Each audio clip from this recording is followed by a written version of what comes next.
Hi, everyone. This is Rosemary Coates in Silicon Valley.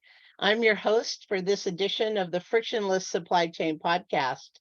I am the executive director of the Reshoring Institute, where we help companies bring manufacturing back to the US or expand their manufacturing here. I'm also a contributing writer to Supply Chain Management Review.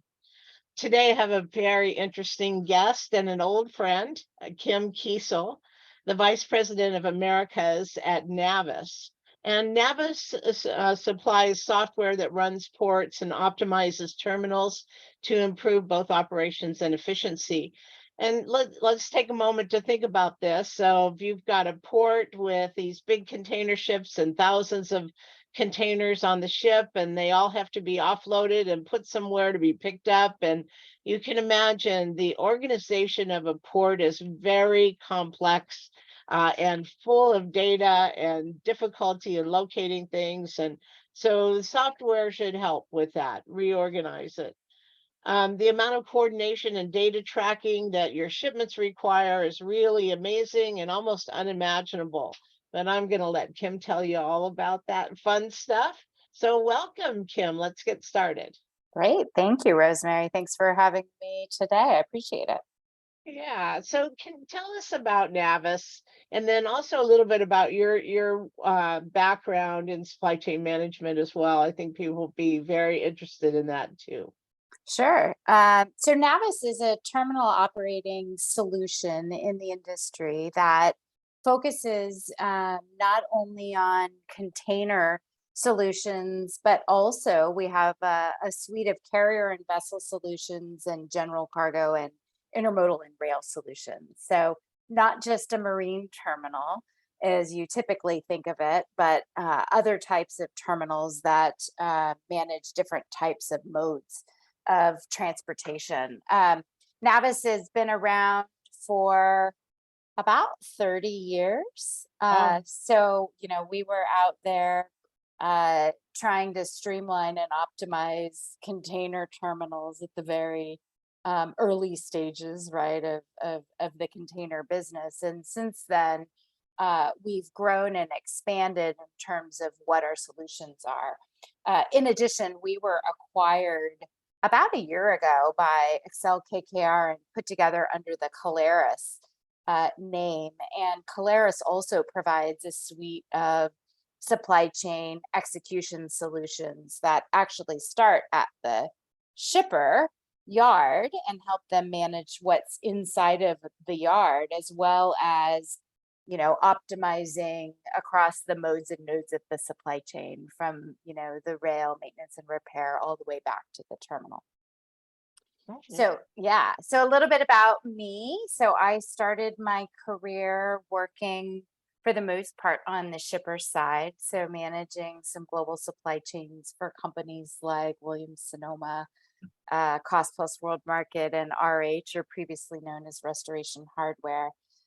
Implemented some early technology inside those operations around supply chain visibility and decided I really liked the technology space. So I spent really, I would say, the second part of my career working on the supply chain visibility side across retail, manufacturing, high tech supply chains, really trying to provide a detailed level of visibility into supply chains. And Navis was a very interesting intersection where I felt like there was some opportunity around providing more visibility to what was happening inside of the marine terminal. And it gave me the opportunity to sort of put together that end-to-end perspective over the supply chain and really try to change that last area that I felt like needed some additional optimization.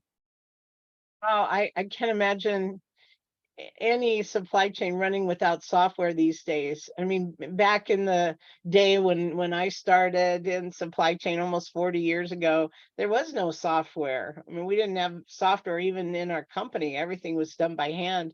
But today, with the global environment and global sourcing and global supply chains, the long supply chains, I can't imagine trying to manage anything without software, right? Even if it's just a spreadsheet.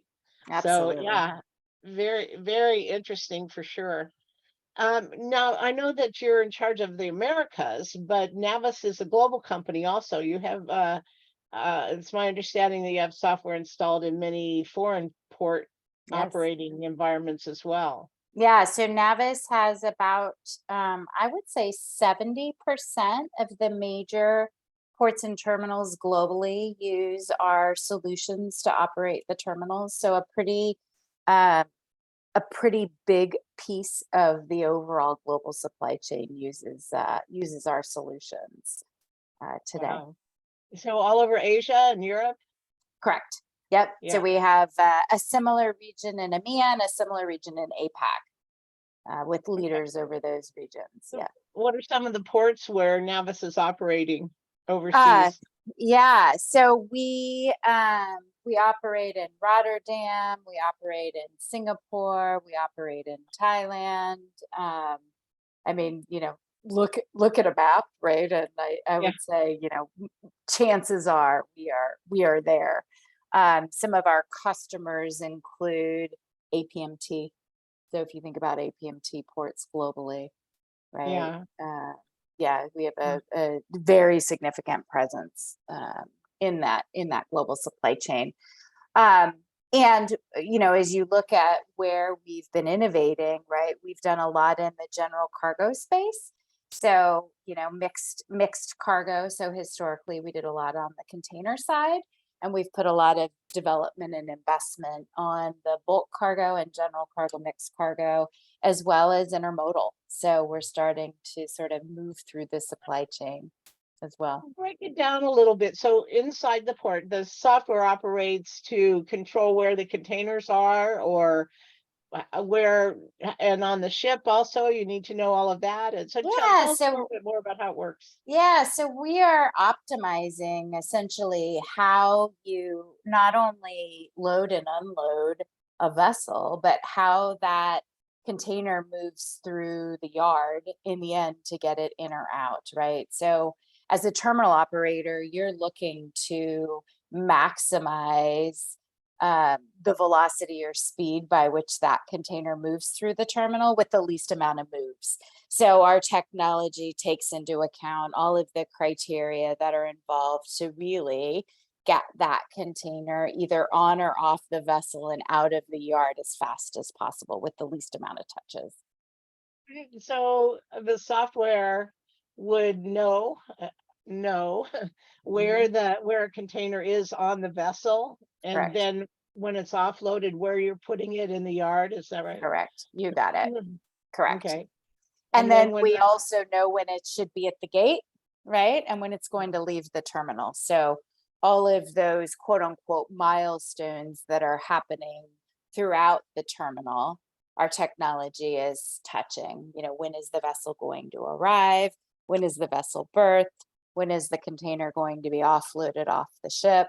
Right? Where is it within the yard? And when is it going to be available for essentially a drayage provider, trucker, or the shipper to pick it up? Right. So, with all the congestion in the West Coast ports, how would your software help move that stuff through a port? I mean, is it? Tell us about the West Coast congestion and what's been going on the last couple years. Yeah, yeah.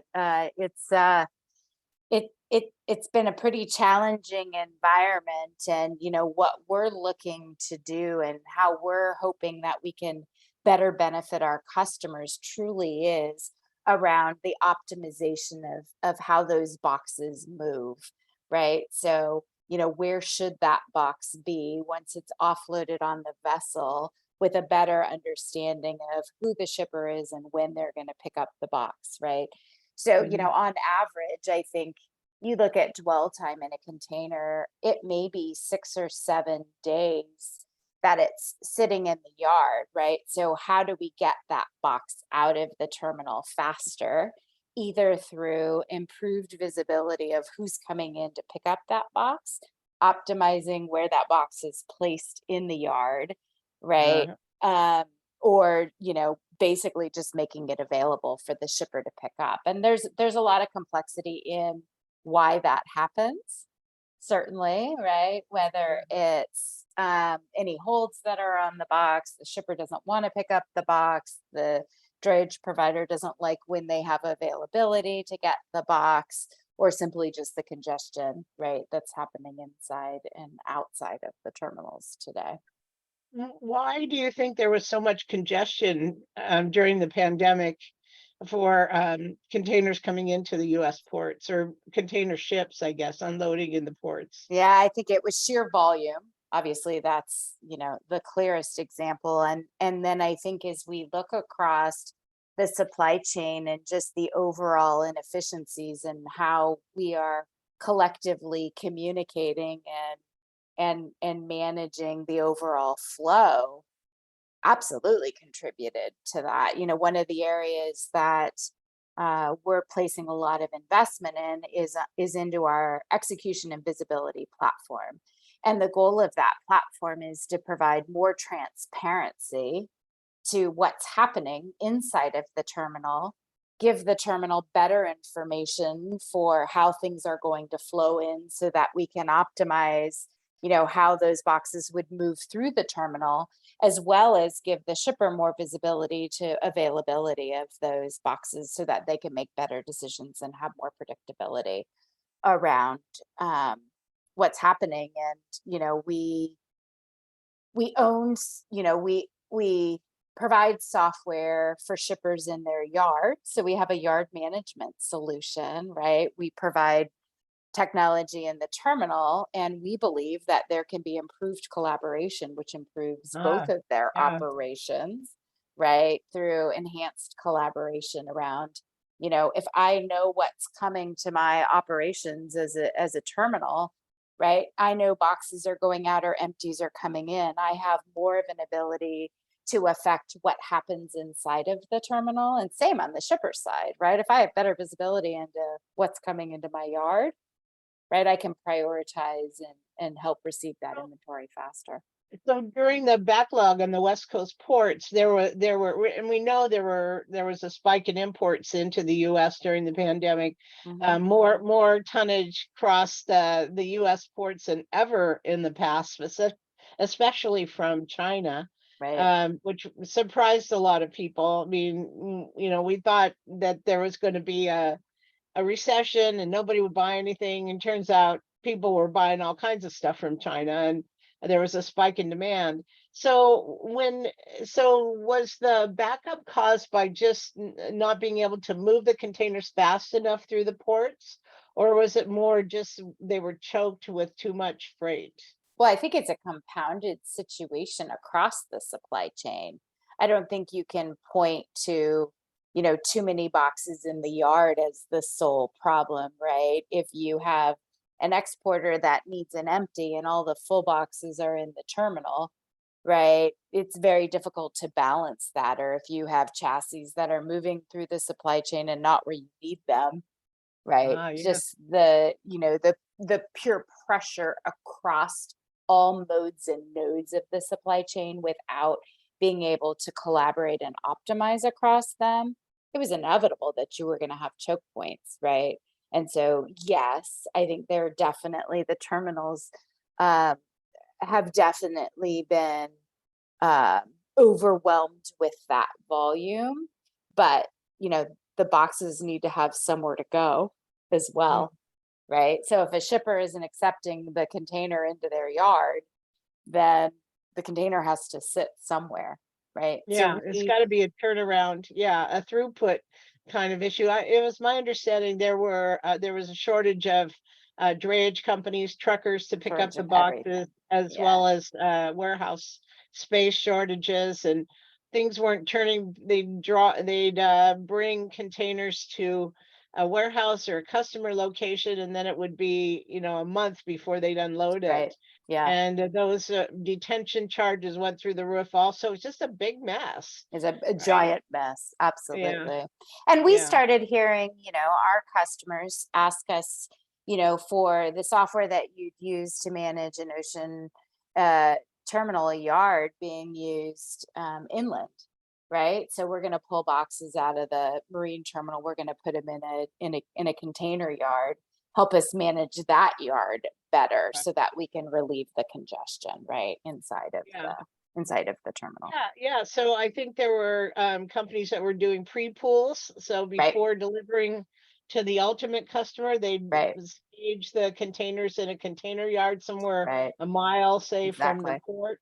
And then there's hundreds of containers in those yards. And man, I think it's eased up a little bit now, but it was Definitely, it has a little bit. crazy there for a few months. Yeah, for Yeah, sure. absolutely. And it could happen again, right? Right. I mean, all that would trigger it is to have a lot of throughput at a major Asian port, and we get choked on the West Coast ports because we can't handle that much Right. demand or that much Definitely. throughput. Yeah, Yeah. so I think it becomes all that much more important to connect the supply chain, right? To eliminate those bottlenecks through, the flow of information and collaboration. No, for sure. And if you Given collaborate with your shippers also and what's in the shipper's yard, and you can see how right. that would make the overall operation much more efficient. So Hmm. talk to us about rail terminals also. I don't think we get much visibility into rail, but if Yeah. you have ever seen a rail yard, it's a real different kind of operations. You've got trains coming in and the cars that need to be hooked up in different places and switching lines and all kinds of stuff. So how does it work in a rail yard? Yeah, so we have software that we certainly manage a lot of on dock rail, right? So all of these container terminals have railheads, and we're helping to optimize how those containers are flowing onto the rail. We have a lightweight solution called Octopi, which is a multi-tenant cloud solution where we've put in some technology to help manage those intermodal yards, and then have been working to work with the class ones. I think there's a lot of opportunity there around making that technology more efficient and helping to give broader visibility to what's happening there. When But I you mean, look at the container throughput, are there more containers that are going out of the port on rail or on by drayage companies by it truck? depends on the port, right? It depends. That answer is definitely it depends. Okay. All right. So, but they're both operable in most ports, right? So you have Correct. rail and Yeah, drayage in most correct. ports. Correct. Okay. Yeah. In Okay. North America. So let's a big caveat there, right? In North America. Okay. So rail isn't as popular in other locations, or Definitely not, right? If you look at Latin America as a whole, right, they do not have the rail infrastructure you do in Mexico and Brazil, but across much of Latin America, the need for rail solutions is definitely much less, right, than it is right? in North America, as an example. That's interesting. I would imagine it's pretty heavy in Europe, right? Correct. They have a big rail infrastructure, and in Australia, New Asia too. Zealand. Yeah. Yeah. Yep. Very, very interesting. Okay.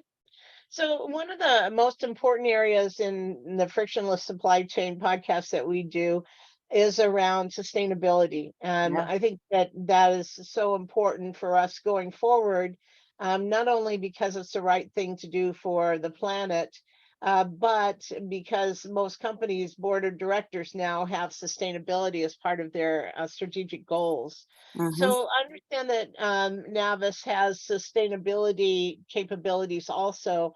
Can you talk a little bit about that and what that's Sure. all about? I mean, at the very base level, if you think about what our technology is doing, right, we are trying to optimize how quickly things move through a terminal. So if a vessel sits less time, if there's less rehandles and less equipment moves, right, the sort of the core of what we're doing is to improve, how those containers are moving through the supply chain. So we have a pretty direct impact on emissions or not, right? If we can reduce the number of moves, we can certainly make those terminals more efficient. We are, putting some effort around trying to help our customers measure the impact, the environmental impact of their operations. There are a handful of terminals around the globe that are fully automated, right? Our technology is running that fully automated supply chain within. By fully automated, the loading and offloading? So all Loading? of the equipment inside of the operation is automated. So automated cranes, automated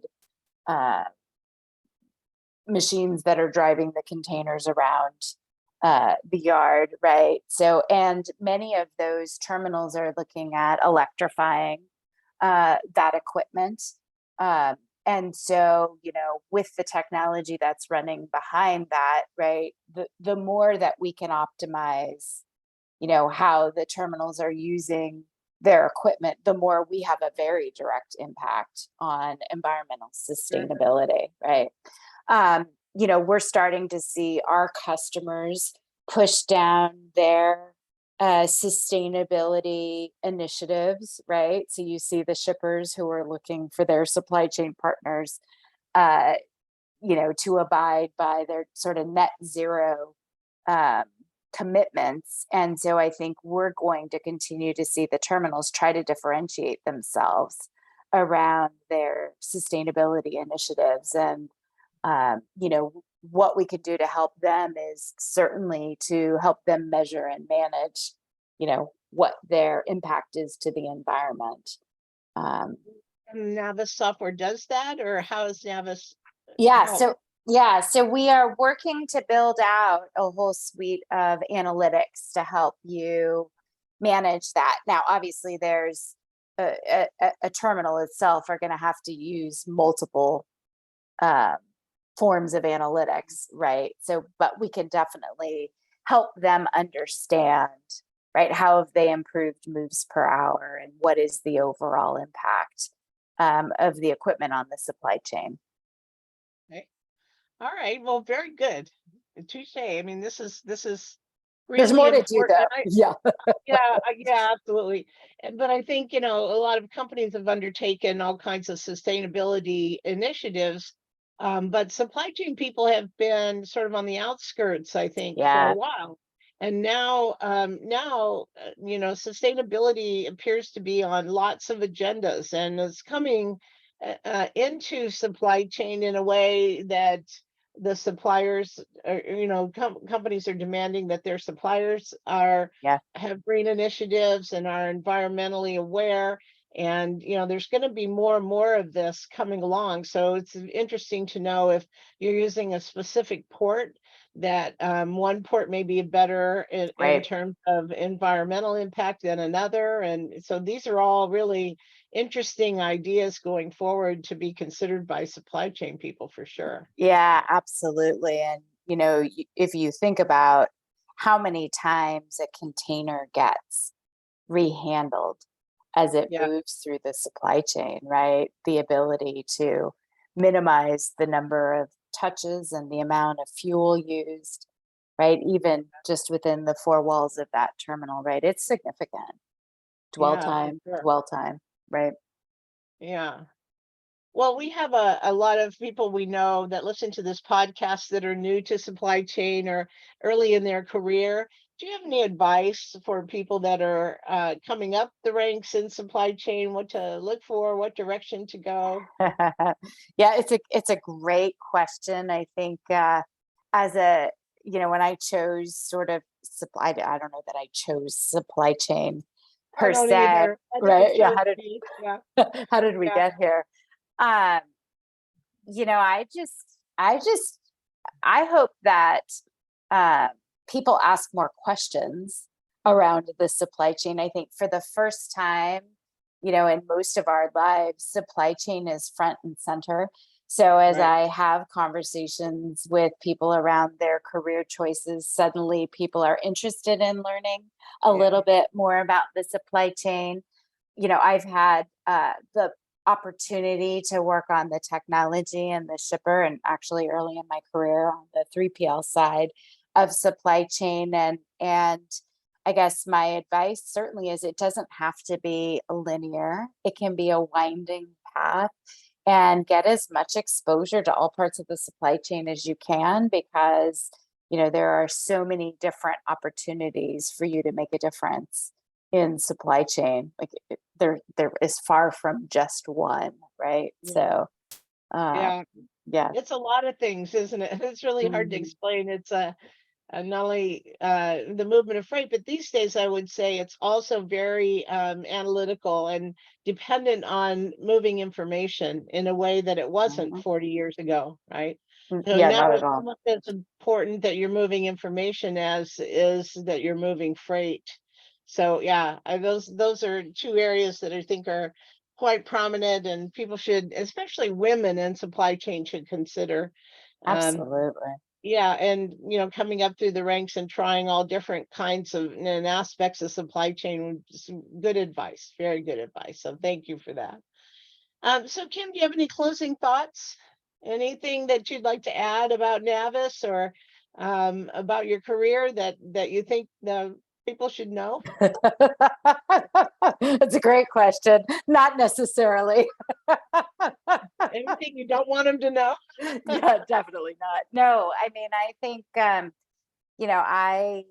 personally am very passionate about the supply chain. I think that there is so much more that we can do to connect and build a cohesive supply chain. And, I just encourage everybody to keep asking and keep pushing, right, for what you need to happen.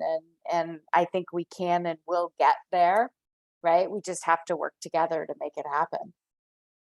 Okay, well, thank you very much for joining us today, Kim. It was really interesting.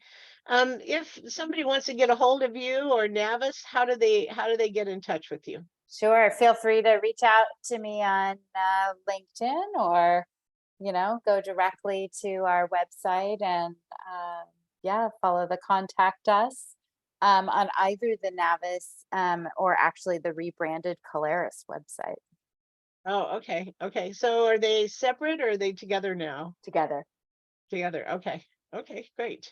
So what is the website? Is it Just Caleris.com or Caleris.com. Yep, okay. you got it. How do you spell that? K C-O-L. Kaleris. Okay. All Caleris. right. Good. I'm glad you said that because I wouldn't have been able to figure it. All Fantastic. right. Well, thank you again. And you can listen to more supply chain podcasts posted on Supply Chain Management Review's landing page. We also post on iTunes, Google Podcasts, Spotify, or wherever you get your podcasts. And you can reach me, Rosemary Coates, at rcoates, RCOATES, at reshoringinstitute.org. And visit our website at www.reshoringinstitute.org, where we publish all of our research on manufacturing in America. So thanks again, Kim, and have a good afternoon. Thanks, Rosemary. Uh-huh.